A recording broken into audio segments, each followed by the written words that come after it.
Hello students, तो आप सभी का स्वागत है आज इस नई वीडियो में। आज हम स्टडी करने वाले हैं बेसिक इंग्लिश ग्रामर के लेक्चर नंबर 3 की। ये भी इसका पार्ट 1 है। लेक्चर नंबर 3 का पार्ट 1 है, ये सब देख रहे हैं। इसका पार्ट 2 जल्द ही अपलोड कर दिया जाएगा, आपको मिल जाएगा, आप वहां से जाकर के देख सकते हैं। दूसरी चीज बता दूं मैं आपको, ये लेक्चर नंबर 3 है, इसका लेक्चर नंबर जो 1 है या 2 है उसकी लिंक की डिस्क्रिप्शन में दे दी है, आप वहां से जाकर उनको देख सकते हैं। तो देखिएगा, आज इस लेक्चर में अपन क्या की स्टडी करने वाले हैं, शिष्टाचार या कह सकते हैं मैनर्स। ये वो मैनर्स सिखाया है मैंने इस वीडियो में जो हर बच्चे को, हर स्टूडेंट्स को, इंग्लिश मीडियम हो, हिंदी मीडियम हो, कैसा भी स्टूडेंट हो, सब स्टूडेंट्स को आना नॉर्मल है, मतलब आने ही चाहिए। तो देखिएगा, रूल नंबर 1 ये आपके सामने, रूल नंबर 2 है, रूल नंबर 3 है, रूल नंबर 4 है। अभी इसके और भी कुछ रूल है, आप कमेंट करेंगे तो मैं इसका पार्ट 2 भी बना दूंगा, लेकिन पहले इन चारों को सीख लेते हैं। तो पहला देखिए, इसमें लिखा है कि आप किसी से कुछ मांग रहे हो। दूसरा, अपनी बात मनवाना चाहते हैं या बात कहना चाहते हैं। बात देखिए, तो आप प्लीज या काइंडली वर्ड का यूज करते हैं। कैसे करते हैं? मान लिया जाए कि आप किसी से कुछ मांग रहे हैं, ठीक है, तो आप बोलते हैं, मान लो आपने किसी से मांगा कि मुझे अपना एक पेन दे दो या मुझे अपना पेन दे दो, तो आप बोलते हैं गिव मी योर पेन। इसका मतलब हुआ मुझे अपना पेन दे दो। ये रूट नहीं लग रहा, बेकार नहीं लग रहा? इसके बजाय हम थोड़ा सा आगे इसमें प्लीज लगा दें, फिर बोले please give me your pen, तो थोड़ा सा अच्छा लगेगा। तो प्लीज वर्ड का इंपॉर्टेंस बहुत ज्यादा होता है। साथ ही साथ हम प्लीज को आगे लगाए हैं, इसको बेटा अपन पीछे भी लगा सकते हैं। तो कह सकते हैं give me your pen please, ऐसे भी सेंटेंस को बोल सकते हैं। अब मान लिया जाए कि आप कहीं जाते हैं किसी घर पे और आपको बहुत भयंकर प्यास लगी है, तो आप वहां पे जाके कहते हैं कि मुझे एक गिलास पानी दे दो।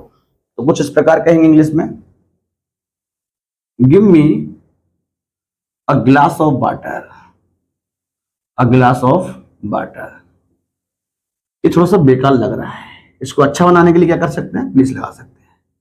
Please give me a glass of water, ठीक है। अच्छा, प्लीज को अपन पीछे भी लगा सकते हैं, कह सकते हैं give me a glass of water please. समझ में आ गया इतना? अच्छा, ये तो रही बात मांगने वाली। जब आप किसी से कुछ मांगते हैं तो प्लीज का यूज कर ले सकते हैं। सर हम यहाँ पे काइंडली का यूज कर सकते हैं? नहीं कर सकते। क्यों नहीं कर सकते, ये बताने वाला। अपनी बात कहना चाहते हैं, आप चाहते हैं कि आप किसी से कुछ बोलें और वो आपकी बात ना मान ले, आप अपनी बात मनवाना चाहते हैं। मान लिया जाए आपका एक मित्र है, आप उससे कहते हैं कि ना, मान लो कि मेरे साथ बाजार चल, तो देखिएगा किस प्रकार कहेंगे। आप कहेंगे come with me to the market. इतना आप बोलते हैं, थोड़ा सा बेकार लगता है, तो आप इसमें आगे थोड़ा सा प्लीज लगा दें और फिर कहें, प्लीज लगा के फिर कहें please come with me to the market. ये कहीं ना कहीं ज्यादा अच्छा होगा नॉर्मल ये सब कहने से, ठीक है। आगे बढ़ जाते हैं। देखिए, प्लीज का यूज आपने दो जगह देख लिया। आप किसी से कुछ मांग रहे हैं या अपनी बात मनवाना चाहते हैं तो आप प्लीज का यूज करते हैं, यानी कृपया की जगह पे आप प्लीज का यूज कर रहे हैं। कृपया के लिए एक वर्ड और होता है काइंडली। काइंडली का भी यूज अपन करते हैं, लेकिन काइंडली का यूज अपन कहाँ करते हैं वो देखिए।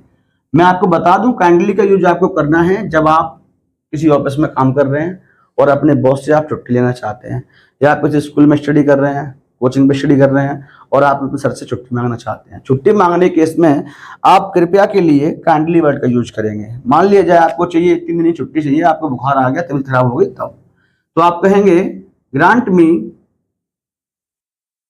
Leave for 3 days। अब यहां पे आप कृपया के लिए क्या लगाएंगे, इसका मतलब हुआ कि मुझे 3 दिन की छुट्टी दे दो। अच्छा, इससे पहले अपन कृपया के लिए क्या लगाएंगे, तो कृपया के लिए यहाँ पे काइंडली का यूज करेंगे, ना कि प्लीज का। क्यों करेंगे काइंडली का यूज? क्योंकि यहाँ पे आप छुट्टी मांग रहे हैं। समझ में इतना आ गया? आगे देखिए, रूल नंबर 2 क्या कहता है। जब आपको कुछ दिया गया हो, मान लो आपने मुझसे पेन मांगा और मैंने आपको पेन दे दिया। अब पेन दे दिया, बदले में आप मुझसे क्या कहेंगे? तो जब आपको कुछ दे दिया, आपने मुझसे चीज मांगी और मैंने आपको दे दी, ठीक है। ऐसे ही सर से आपने छुट्टी मांगी, सर ने आप छुट्टी दे दी। ठीक, ऐसी कोई भी बात जो आप कहना चाहते हैं और वो बात सामने वाले ने मान ली, तो आप उसको धन्यवाद नहीं कहेंगे। यानी कि जब आपको कुछ दिया गया हो या फिर आपकी जो बात है उसको मान लिया गया है, महत्व दिया गया है बात को, तो आप थैंक्स जरूर कहते हैं। ये आप 3 प्रकार से कह सकते हैं। नॉर्मली आप पेन मांग रहे हैं मुझसे, मैंने आपको पेन दे दिया, तो इसमें कौन सी बड़ी खुशी वाली बात हो गई आपके लिए।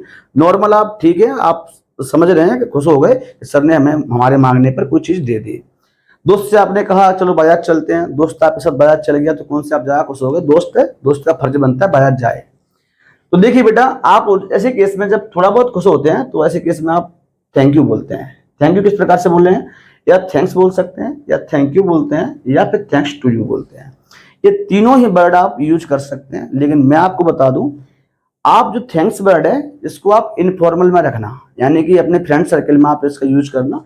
बाद बाकी thank you and thanks to you जो वर्ड है, आप इनका यूज अपने सर, अपने पिताजी हैं, या मान लो कोई और लोग हैं जिनसे आप थोड़ा बहुत खुश हुए हैं, तो आप उनको थैंक यू या थैंक्स टू यू कह सकते हैं।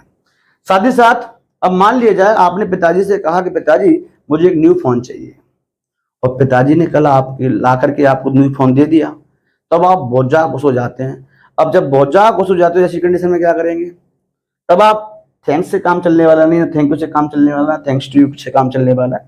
भैया आप इसकी जगह पे थैंक यू सो मच, या फिर थैंक यू वेरी मच, या फिर थैंक्स अ लॉट, यानी कि आप अपनी बातों से बहुत बहुत बहुत ज्यादा धन्यवाद करना चाहते हैं अपने पिताजी का, चाहे अपने सर जो भी है, मैडम है, जिन्होंने आपके लिए बहुत ज्यादा खुशी वाला काम कर दिया है। तब आप थैंक यू ना कह करके, थैंक्स टू यू ना कह करके, या आपका कोई मित्र है तो उसकी जगह पे थैंक्स ना कह करके आप इन वर्डों का यूज करेंगे। कब? जब अत्यधिक खुशी होगी तब।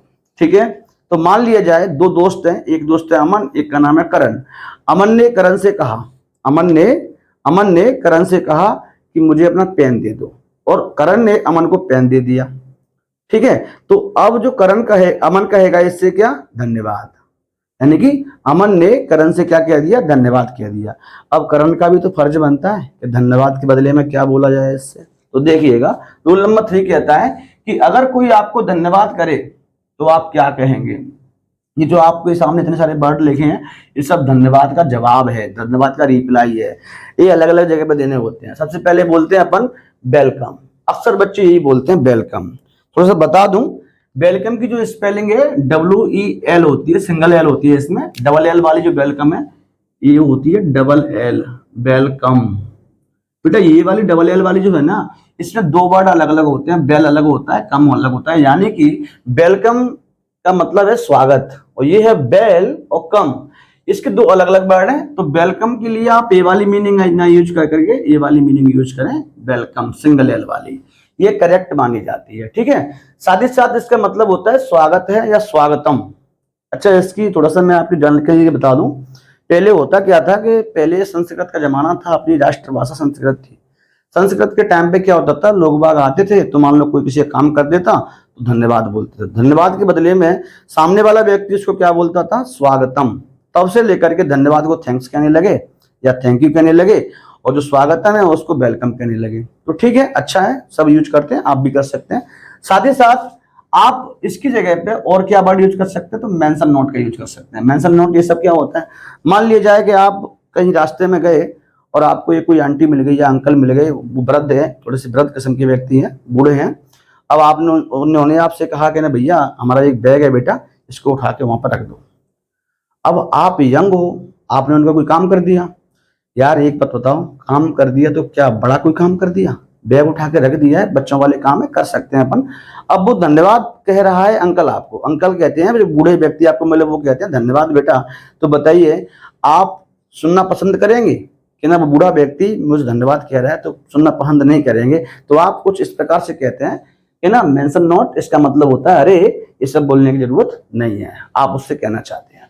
दूसरी चीज, आप इसकी जगह पे ये भी कह सकते हैं कि माई प्लीजर। माई प्लीजर का मतलब होता है कि मुझे भी आपका ये कार्य करने में खुशी हुई। अगर वो आपको धन्यवाद कह रहे हैं तो आप मेंशन नोट तो कह सकते हैं, साथ ही साथ आप माई प्लीजर का भी यूज कर सकते हैं। इसका मतलब हुआ कि मुझे भी आपका ये काम करने में खुशी हुई। ठीक है, या फिर मुझे भी खुशी है। अच्छा, अब आपके मान लो पिताजी हैं, और पिताजी आपसे कहते हैं कि बेटा मेरे लिए एक गिलास पानी लेके आओ। आप पानी ले आए। अब पिताजी आपसे कहते हैं धन्यवाद बेटा, तो आप बदले में पिताजी को क्या कहेंगे? ये सब मत बोला करो, ये बोला करो it's my duty. It's my duty का मतलब क्या होता है कि ये तो मेरा फर्ज है। पिताजी को पानी देना क्या आपका फर्ज नहीं है? फर्ज है। तो आप क्या बोलेंगे? It's my duty. अब डैड बोलो, चाहे पापा बोलो, चाहे फादर बोलो, जो आपकी मर्जी पर डिपेंड करे वो बोलो। ठीक है, आगे देखिएगा। ये सब तो अपन किसी से भी बोल सकते हैं, चाहे मतलब छोटा बड़ा कोई भी हो, ये सब चीजें। इसके अलावा इट्स माई ड्यूटी तो आप उसी से बोलेंगे जिसके लिए आप लगता है कि हाँ ये तो मेरा कर्तव्य था इस व्यक्ति के लिए। बाद बाकी ये ऊपर के तीनों वर्ड आप किसी के लिए भी यूज कर सकते हैं, फॉर्मल केसेस में भी और इनफॉर्मल केसेस में भी। अब मैं आपको बताने वाला हूं 3 केसेस और हैं। It's okay, it's all right, no problem. भैया ये तीनों ही वर्ड इनफॉर्मल केसेस में बोलेंगे, यानी कि आप उन लोगों से बोलेंगे जो आपके फ्रेंड सर्कल में है। बड़ों से आप इन वर्डों का यूज मत किया करो, ये मैं अपने एक्सपीरियंस से बता रहा हूं आप लोगों को। उसमें भी इट्स ओके और इट्स ऑल राइट तब भी ठीक है। ये नो प्रॉब्लम वाला जो वर्ड है ना भैया, ये तो बहुत खतरनाक लगता है। ये नो प्रॉब्लम कोई दिक्कत नहीं है, तो इससे ईगो दिखाई देता है कि ना, ईगो दिखा रहा है बंदा। नो प्रॉब्लम, मैं आपसे धन्यवाद कह रहा हूँ, थैंक्स कह रहा हूँ, थैंक यू कह रहा हूँ, और आप बदले में बोल रहे हैं नो प्रॉब्लम। ये कहाँ का है बताइए? किस प्रकार का वर्ड आपको लग रहा है?